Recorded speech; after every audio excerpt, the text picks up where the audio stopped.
Nagtanyag og reward money ang makilala LGU sa Cotabato Province alang sa hustisya sa pagkamatay sa 9 anyos nga batang babae nga napalgang patay sa kasagutang bahin sa lungsod sa miaging semana. Ang maong biktima gituwang gidunggab una gilugos sa usa ka lalaki nga nagsugo niini og palit og sigarilyo sumala sa kapulisan. Ani ang report.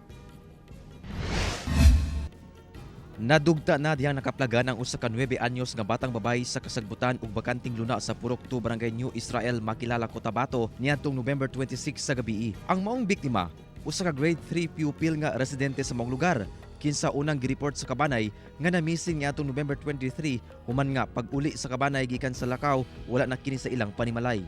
Gilayong nagpahigayon og search operation ang otoridad, lakip mga residente hangtod nakita kini nga patay og nadugta og nanimaho na. Sa investigasyon sa kapulisan, gituho ang brutal kini nga gipasakitan una gilugos. Nigawas na sir ang result sa post-mortem examination. So nakita ang dito nga na siya mga lacerated wound, nabod siya stabbing wound sa mamaga sa kanyang ari. Nakitaan po dito nga isa po sa hinungdan sa iya pagkamatayon, gisakal sir ba? And brain injury niya. Matod sa kapulisan, una ang hitabo, dunay nakakita nga mipalit kuno ang bata og sigarilyo sa usa ka tindahan sa maong lugar. Posibleng gisugo matud pa kini ang nagsugo sa maong pagpalit og sigarilyo.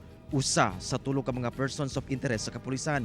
Posible yun na ang nasugo sa palit o nasugo sa sigarilyo pagpapalit ang ato ang suspects na mo na atong ginestablish karon nambutay nakita dito nga certain ebidensya dito sa area na short na to nakitaan na lighter na mga sinina nga nabilin. Ang maong biktima gilubong na sa Kabanay adlawng Lunes. Sumala sa kapulisan, hustisya ang singgit karon sa Kabanay sa biktima. Gisulayan pa og kuha og pahayag sa GMA Regional TV1 Mindanao ang Kabanay sa biktima. Sa pagigalayon sa PNP, doon na say reward money nga gitanyag ang makilala LGU sa makatabang sa investigasyon.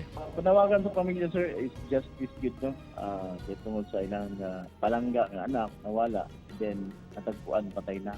Pinabangay po sir even the local government unit no at atong honorable mayor naghatag po og reward money worth of 20,000. Efren Mamak, 1 Mindanao.